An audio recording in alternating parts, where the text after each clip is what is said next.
Vamos então abrir nossas Bíblias no livro de João,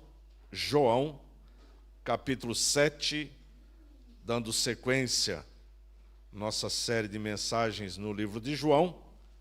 Estamos ainda no capítulo 7, João 7. Nós vamos ver hoje o 25 até o 36. João 7, do 25 ao 36. Diz assim a palavra do Senhor. Diziam alguns de Jerusalém: não é este aquele a quem procuram matar? Eis que ele fala abertamente, e nada lhe dizem. Porventura reconhecem verdadeiramente as autoridades que este é de fato o Cristo? Nós todavia sabemos de onde este é. Quando, porém, vier o Cristo, ninguém saberá de onde ele é. Jesus, pois, enquanto ensinava no templo, clamou, dizendo: vós não somente me conheceis, mas também sabeis de onde eu sou. E não vim porque eu de mim mesmo quisesse, mas aquele que me enviou é verdadeiro, aquele a quem vós não conheceis. Eu o conheço, porque venho da parte dele, e fui por ele enviado. Então procuravam prendê-lo, mas ninguém lhe pôs a mão, porque ainda não era chegada a sua hora. E contudo, muito de entre a multidão creram nele e diziam: quando vier o Cristo, fará porventura maiores sinais do que este homem tem feito? Os fariseus, ouvindo a multidão murmurar estas coisas a respeito dele, juntamente com os principais sacerdotes, enviaram guardas para o prenderem. Disse-lhes Jesus: ainda por um pouco de tempo estou convosco, e depois irei para junto daquele que me enviou. A vez de procurar-me, não me achareis. Também aonde eu estou, vós não podeis ir. Disseram, pois, os judeus uns aos outros: para onde irá este, que não o possamos achar? Irá porventura para a dispersão entre os judeus, ou os gregos, com o fim de os ensinar? O que significa de fato o que ele diz? A vez de procurar-me, e não me achareis.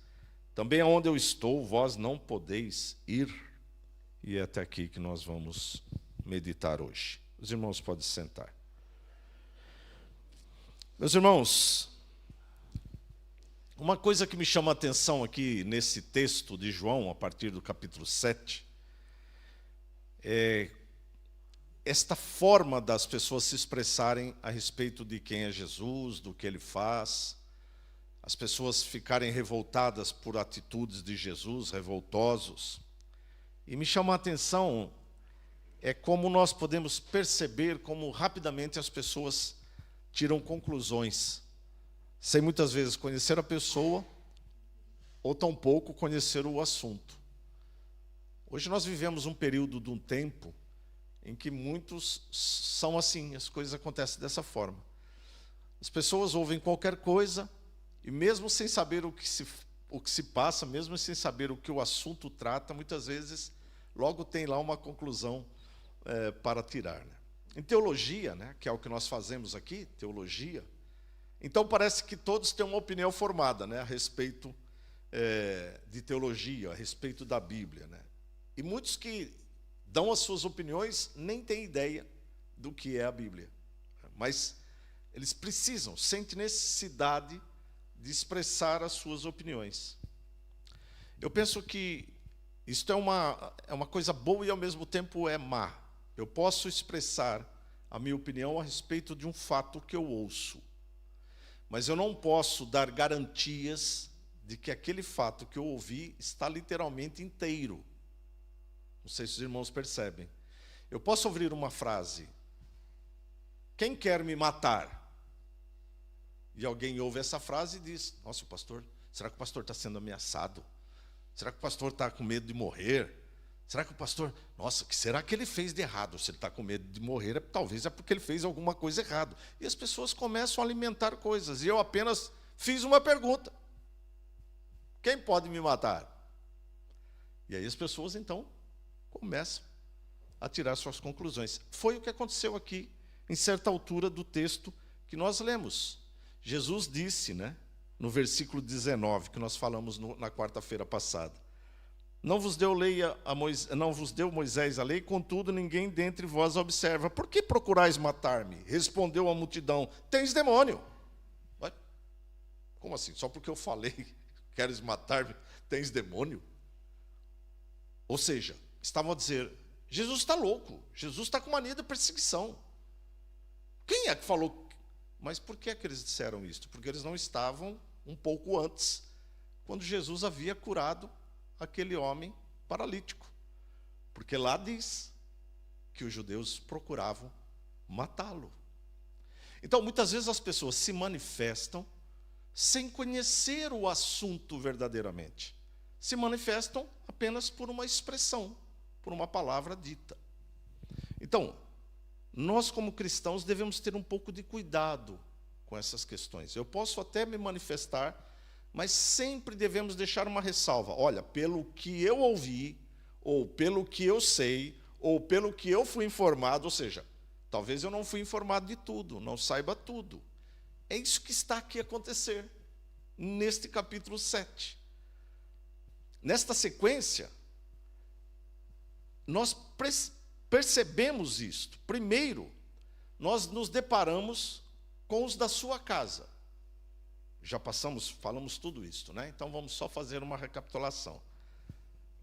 Os seus irmãos, diz a palavra, ignoravam quem era Jesus. E até eram sarcásticos com ele. Olha, por que tu não vais lá para Jerusalém? Olha, pessoas vão aplaudi-lo. Por que tu não vais por lá? Né? Mesmo sem crer nele. E por que eles não criam nele? Talvez houvesse aqui algum tipo de ciúmes, né, alguma coisa envolvida. Como o texto não nos dá nenhuma garantia, fica só naquilo que nós percebemos. Por quê? Porque eles eram filhos, entre aspas, do mesmo pai e da mesma mãe. Entre aspas, o pai, né? Porque o pai de Jesus não era o pai dos irmãos de Jesus. Mas foram criados na mesma casa. Ou seja, será que eles nunca perceberam nada de diferente em Jesus? Uma outra coisa que nós percebemos aqui ainda no texto, né, são aqueles que, digamos, os curiosos, aqueles que buscavam Jesus para ver o que ele faria. Seguiam Jesus só na expectativa de ver um milagre, de ver alguma coisa acontecer. Ainda nós temos aqueles que buscavam a Jesus, ou seja, aqueles que estavam com Jesus, e uns diziam que ele era bom, e outros diziam que ele era ruim. Está tudo aqui no texto que nós já passamos, né? Já lemos tudo sobre isso. Né? Dependendo de como eles ouviam as notícias, ou como eles falavam. É a mesma coisa quando pessoas leem a palavra sem a devida instrução. Uns olham e dizem, Deus é mau. Mandava matar criança, mandava matar isso, mandava matar aquilo. Então. Outros olham e dizem, Deus é justo. Ou seja, depende como eu olho para o texto, depende como eu olho, e de repente eu traço a minha opinião sobre aquele assunto. Mais ainda, né? Alguns outros ingênuos, que não sabem o que se passa, mas têm as suas próprias visões, chegam a insinuar que Jesus tinha algum problema, porque ele disse que queriam matá-lo.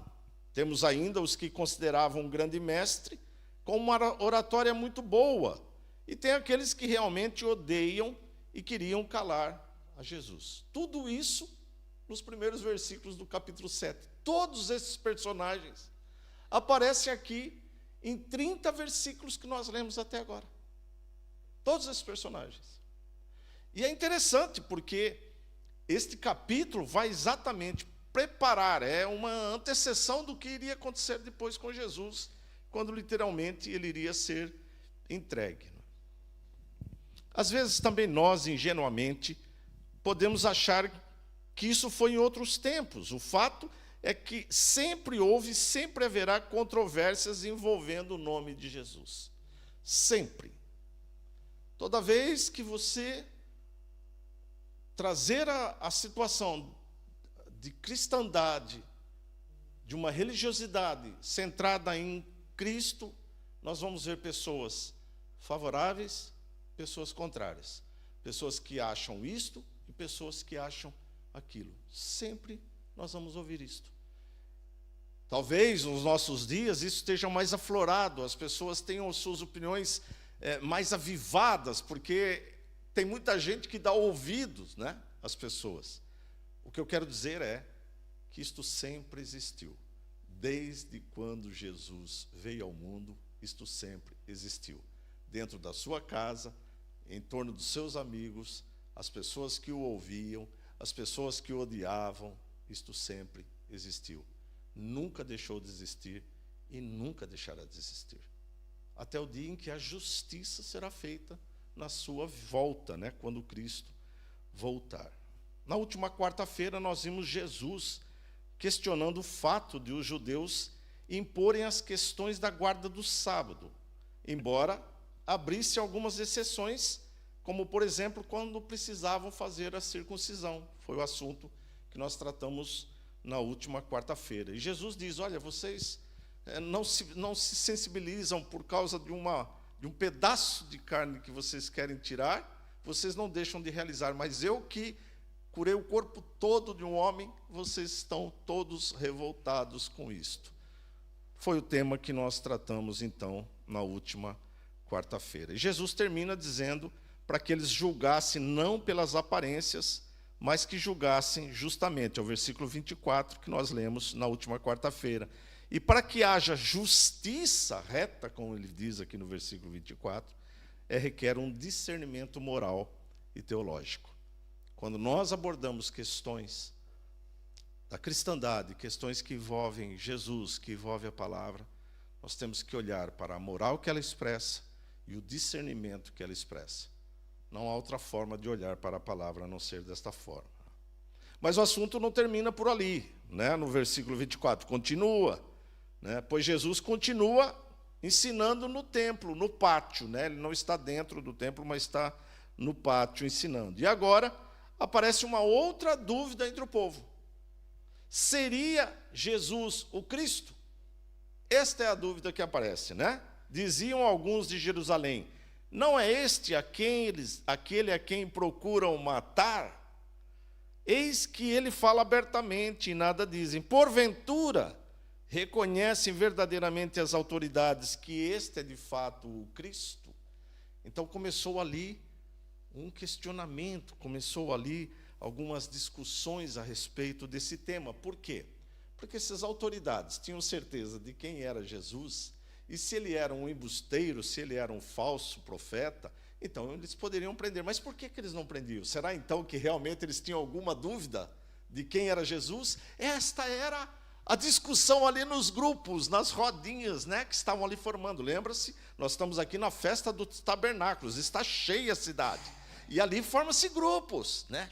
Aquela coisa conversando baixinho, porque eles também têm medo das autoridades, então fica aquela, a gente fala, aquela conversa ao pé do ouvido, né? Conversa pertinho para que ninguém ouça, mas estava formado ali aquele murmurinho entre as pessoas.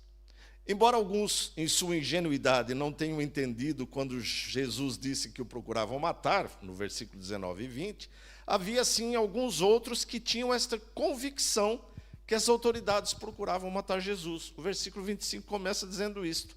Não é este aquele a quem querem matar? Ou seja, tinha aí um grupo que tinha estado lá quando Jesus curou e ouviu eles falando, precisamos calar esse homem.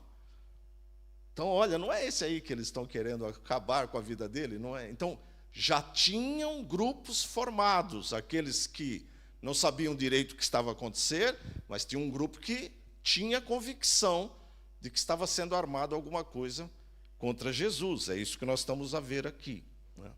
Seria ele, então, se as autoridades não matavam, seria ele, então, o Cristo esperado? Esta é a questão que foi colocada aqui. A discussão, então, muda o assunto. Se a discussão era o sábado, agora a discussão muda, dos versículos 25 ao 27, a questão de será ele o Cristo esperado? Interessante, e nós temos que sempre buscar ajuda na história do povo judaico para entender algumas questões que são apresentadas na Bíblia, havia aqui, neste tempo aqui, 3 critérios que o povo, popularmente, que o povo desenvolveu para identificar se um homem era possivelmente o Messias ou não. Haviam 3 critérios que precisavam ser observados. Nós vamos falar de 2 hoje, e vamos deixar um para o encerramento do capítulo 7, a semana que vem. Mas um dos temas era o que estava a acontecer aqui. Ele diz assim: nós, todavia, sabemos de onde é. Quando, porém, vier o Cristo, ninguém saberá de onde é. Então, havia ali um critério popular que dizia assim: olha, o Messias ele não vai se identificar. Ele vai estar quieto, ninguém vai saber que é ele, ninguém vai saber como é que ele surgiu, como é que ele apareceu. Não, mas esse Jesus a gente sabe. Então, se nós sabemos de onde ele é, nós sabemos, ele é lá de Nazaré, da Judéia, da Galiléia, perdão. Nós sabemos que ele é. Então ele não pode ser o Messias. Mas aí o segundo critério, o Messias tem que fazer coisas maiores do que os profetas fizeram. Daqui a pouco eles vão dizer assim: epa, mas será que o Messias vai fazer coisa maior do que faz este homem? Ou seja, mudou o assunto. O assunto antes era sábado, agora o assunto é: será Jesus o Messias? Esta era a questão. Eles então começaram a colocar algumas opiniões. Uns diziam que Jesus estava com mania de perseguição, versículo 19. Outros reconheciam que o queriam matar, versículo 25. E outros chegaram a pensar que as autoridades não prendiam Jesus por estarem em dúvida se ele seria mesmo o Messias, o Cristo. Então eles começam a examinar esses critérios para saber se alguém era o Messias. Então o versículo 27 nos diz: nós, todavia, sabemos de onde é. Quando, porém, vier o Cristo, ninguém saberá de onde é. Este é Jesus de Nazaré, da Galiléia. Então temos essa dúvida. Será ele aquele prometido? Então Jesus, enquanto ensinava, e sabendo o que eles pensavam, ele lhes expõe dizendo: sim, vocês realmente me conhecem e sabem de onde eu venho. O versículo 28. Sabem de onde eu venho. O que vocês não sabem ou não entendem é que eu não vim por iniciativa própria, mas Deus me enviou. Está lá no capítulo 5, versículo 37. E esse que me enviou, vocês não conhecem. Interessante Jesus falar isto, porque lá em Mateus, no capítulo 11, diz que ninguém conhece o Pai, senão o Filho, e aquele a quem o Filho quiser revelar. O que é que Mateus está a dizer? Que só conhece Deus, o Filho, e aquele a quem o Filho revelar. Por quê? Porque quem vê a mim, vê o Pai. Então, Jesus está aqui a dizer para eles: olha, é verdade, vocês me conhecem. Sou eu mesmo, Jesus lá de Nazaré. Sou eu sim. Só vocês não sabem uma coisa. É quem me enviou. Esse vocês não sabem. Sabe por quê? Porque vocês pensam que sabem. Quando ficam aí atrás da lei, quando ficam achando detalhes para achar algum ponto para pegar na lei, o que vocês conhecem é Moisés, vocês não conhecem Deus. E é interessante isso que Jesus fala, porque ele acabou de dizer há pouco, na quarta-feira passada nós estudamos sobre isso, quando ele diz assim: vocês ouvem que Moisés deu a circuncisão. Na realidade não foi nem Moisés, Jesus fala isso lá no versículo 22, isso veio dos patriarcas. Quem primeiro circuncidou foi Abraão, e não havia lei, nem havia lei. A lei só literalmente colocou como lei, mas era uma prática que já existia. É interessante isso. Eu vou citar aqui um caso que eu sei que os irmãos sabem disso, quando muitas vezes as pessoas dizem: o dízimo é um mandamento da lei. Não, o dízimo é antes da lei. Abraão já deu o dízimo a Melquisedeque. Ou seja, era antes. Nós vemos, por exemplo, Abel dando oferta ao Senhor. Então, essas coisas elas só foram validadas na lei. A lei trouxe uma autenticidade, uma autoridade, mas elas já existiam antes. O que Jesus está dizendo para eles é: por isso que vocês não conhecem o Pai, porque vocês ficam atrás das tradições, e aí vocês não conhecem o Pai. Porque se vocês conhecessem o Pai, então vocês conheceriam quem é este que está aqui diante de vocês. Maravilhoso a forma como Jesus amorosamente tratava as pessoas na sua ignorância, né? Na ignorância das pessoas. Mais do que isto, né? Agora nós vemos o segundo critério que eu disse, né, popularmente conhecido a respeito da vinda do Messias. Veja o que o povo dizia. E contudo, né, lá no versículo 31, muitos dentre a multidão creram nele e diziam: quando vier o Cristo, fará porventura maiores sinais do que este homem tem feito? Então eles olhavam para tudo que Jesus tinha feito, para todos os milagres, para tudo aquilo que já havia acontecido, e eles pensavam: será que o Messias vai fazer algo até maior do que isto? Será que é possível alguma coisa maior do que esta? Eles creram no quê, meus irmãos? Eles creram nos sinais, nos milagres. Mas nada mostra que eles creram em Cristo. Lembram-se que nós dissemos aqui? João usa a expressão sinais, não usa a expressão milagre. Você não vê a palavra milagre no Evangelho de João. É só a palavra sinais, que são os milagres. Mas por quê? Porque João diz que aqueles milagres apontavam para alguma coisa. E nós temos que entender o que é que literalmente representava aqueles milagres. O que é que Jesus queria transmitir através daqueles milagres. Nós olhamos para o milagre e examinamos a teologia por detrás daquele milagre. Aí nós passamos a conhecer quem? O que está por trás do milagre: Jesus. Esta é a ideia de João, o evangelista aqui, né? João, né? Então, aquelas pessoas olhavam e pensavam: não, este homem já faz grandes feitos, né? Grandes feitos. Será que quando vier o Cristo fará sinal maior do que este? Jesus falava com autoridade e isto impressionava as pessoas. Nós vimos, por exemplo, aqui no versículo 15. Então os judeus se maravilhavam e diziam: como sabe essas letras sem ter estudado? Se maravilhavam com o intelecto, né, com a forma de Jesus se expressar, mas não buscavam o entendimento literalmente de quem era Jesus, né? E isto impressionava as pessoas, mas trazia ira dos fariseus que queriam prendê-lo. E no versículo 30, vemos que, embora eles quisessem fazer isso, eles não conseguiram, porque ainda não era chegada a hora. Interessante, porque é a segunda vez aqui que ele cita sobre essa questão. Ninguém podia lhes pôr a mão, porque ainda não era chegada a hora. Quando os irmãos dele falavam: olha, sobe lá para Jerusalém, ele diz: vai vocês. O tempo é de vocês, ainda não é o meu tempo de me apresentar ali. Mesmo ele tendo ido depois, né? O que ele está a dizer, o tempo em que ele seria oferecido, né? Então, o que é que nós percebemos aqui? O controle absoluto de Deus sobre todas as coisas. Eles queriam pôr as mãos em Jesus, eles podiam a qualquer momento pôr as mãos em Jesus, mas de alguma forma, Jesus sempre escapava. E por quê? Porque Jesus tinha medo? Não. Porque ainda não era a hora do Pai. Não era o tempo.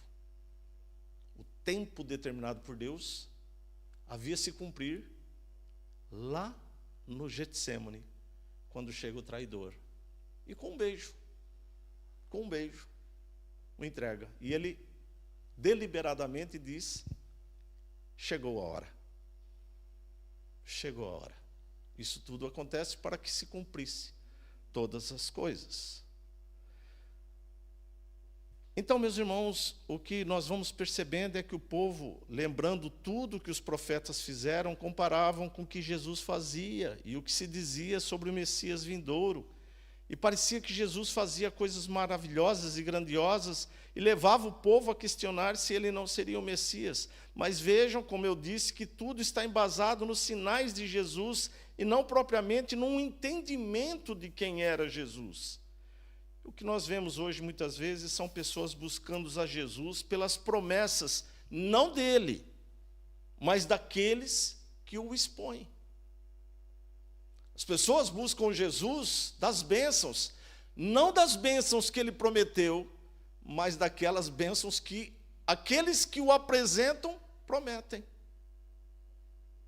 Ou seja, há um equívoco. Há um equívoco. Muitos não têm um entendimento exato de quem é Jesus e o que ele realmente fez na cruz.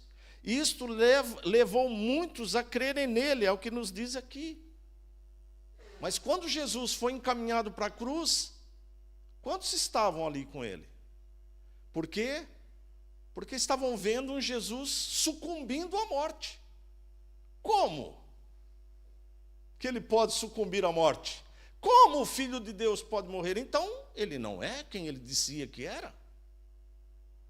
O entendimento estava equivocado. O entendimento estava errado. Muitas vezes as pessoas têm um entendimento errado hoje sobre Cristo, sobre o sacrifício de Cristo, sobre a cruz de Cristo. É preciso conhecer todo o plano de Deus para entender a cruz. E é assim que nós não precisamos literalmente do sinal em si, mas precisamos do que o sinal aponta. Percebem? É isto que nós temos. Lembram-se que eu disse desde o início, né, que João usa esse termo de sinais para que possamos entender aquilo que os milagres apontam. Isso incomodava demais os fariseus, que ouviam a multidão murmurando de canto em canto. Então juntaram os principais sacerdotes e enviaram guardas para prender a Jesus, que está aqui no versículo 32. Esses principais sacerdotes eram um grupo dentre os levitas, membros de famílias sacerdotais poderosas e ricas. Já havia esse tipo de coisa nesse tempo aqui. Quem é que era o sacerdote? Já não era mais aquela questão da ramificação de Arão que sempre prevaleceu. Não, agora era famílias abastadas, famílias ricas é que determinavam quem seria o sumo sacerdote. E mais, os guardas que foram aqui convocados para prender Jesus, também era de famílias escolhidas a dedo, era a polícia do templo, responsável por manter a ordem dentro do recinto sagrado. Tudo estava sendo armado, mas tudo estava no planeado de Deus. Então, diante disso tudo, Jesus fala da sua iminente partida, quando ele voltará para junto do Pai, o Pai que o enviou, a partir do versículo 33. Jesus está a dizer para aquele povo que eles continuariam a procurar por Cristo, mas não acharão, porque rejeitaram o Cristo. Vocês vão continuar procurando, esperando a vinda do Messias, só que ele nunca vai vir para vocês, porque ele já veio, mas vocês não percebem. Então vocês vão continuar sempre à procura e nunca vão receber. Nós percebemos pelo versículo 35 aqui, que eles não entenderam o que Jesus quis dizer. Como sempre, Jesus falava de uma forma, muitas vezes por parábolas, muitas formas, às vezes para que as pessoas não entendessem literalmente, e muitas vezes ele falava, mas as pessoas não tinham o seu coração preparado para entender. Ele falava de coisas simples, por exemplo, disseram, pois, os judeus uns aos outros, para onde irá este, onde nós não podemos achar? Claro, Jesus falou assim, eu vou para um lugar onde vocês não vão me achar. Aí, para onde será que ele vai? É que nós não vamos achá-lo. E aí eles começam novamente as suposições. Será que ele vai lá para a dispensação, onde tem lá os judeus no meio dos gregos? Será que ele vai evangelizar, vai falar lá no meio daquele povo? Começa a especulação. Através de uma palavra, começa a se formar ideias. Nenhuma ligada à verdade. Percebe, meus irmãos? Então, é importante conhecer e estudar a palavra de Deus, para que possamos compreender determinadas passagens bíblicas. Alguns pensaram que Jesus iria se retirar para a região da dispersão. Será que ele estaria pensando em um tempo de ministério entre os judeus? Ironicamente, após sua ascensão, o evangelho se espalhou aonde? Entre os gentios, entre os gregos. Eles acharam que Jesus estava indo para evangelizar os gregos. Quando Jesus sobe, quando ele é assunto aos céus, a igreja começa no meio dos gentios, no meio dos gregos. Em parte eles tinham razão. O ministério da igreja começa entre os gentios. Claro que também entre os judeus, né? Pedro continuou ali em Jerusalém, vai evangelizar os judeus, mas o grande ápice da igreja foi entre os gentios. O grande crescer da igreja, né? E foi no império todo romano, né? Entre a Samaria e até os confins da terra. Foi assim que Jesus nos ensinou e deixou o seu comissionamento. As perguntas continuam. O que significa de fato o que ele diz? A vez de procurar-me não me achareis. Também onde eu estou, vós não podeis ir. Meus irmãos, será que nós também não temos algumas perguntas que ainda nos intrigam? Então, na próxima semana, nós vamos encerrar o capítulo 7, com o terceiro critério popularmente usado para discernir o Messias que viriam. E vamos responder algumas questões que foram percorridas durante todo o capítulo 7. Dúvidas surgem, até mesmo entre os guardas que foram mandados para prender Jesus. Interessante isto. Os guardas são mandados e eles voltam sem Jesus. E por que é que eles voltam sem Jesus? Diz o versículo 46, jamais alguém falou como este homem. Este vai ser o encerramento nosso aqui do capítulo 7, não do livro de João, que ainda vai um bocado longe, mas nós vamos ver as respostas para muitas perguntas que eram feitas, e muitas vezes ainda continuam sendo feitas no nosso tempo, por pessoas que não querem conhecer a Jesus. Não querem conhecer Jesus. Elas apenas querem sentir as bênçãos de Jesus. E muitas vezes as pessoas também não querem ouvir Jesus. Por quê? Porque elas não querem ouvir a moral que vem de Jesus. Muitas pessoas não querem saber de Jesus. Por quê? Porque Jesus, além de amor, é também justo. E isto incomoda as pessoas. E é sobre isso que nós vamos falar, então, um pouco na próxima quarta-feira. Que Deus nos abençoe. Em nome de Jesus, nós vamos orar encerrando a transmissão. E vamos continuar aqui por mais um tempo. Vamos encerrar a transmissão aos nossos irmãos e amigos que estão a nos acompanhar pela internet. Nós vamos deixar aqui a nossa oração final. Senhor, nós agradecemos por este momento em que pudemos estar reunidos para louvar e glorificar o Teu santo nome. Obrigado, Senhor, por esta oportunidade que o Senhor nos deu para servi-lo. Obrigado, Senhor, a Deus, por cada irmão, cada irmã que está conosco nesta noite, por aqueles que nos acompanham através desta transmissão, que a Tua palavra possa ser recebida em todos os lares, em cada coração que esteve conosco, Senhor. Ajuda-nos, ó Pai, a continuar fortalecidos na Tua palavra. Ajuda-nos, Senhor, ó Deus, que mesmo diante de algumas dúvidas e perguntas, que nós estejamos sempre firmados na certeza de quem é o Cristo que nós servimos, ó Pai. Concede-nos uma noite de descanso, em nome de Jesus. Amém. E graças a Deus. Deus abençoe, meus irmãos.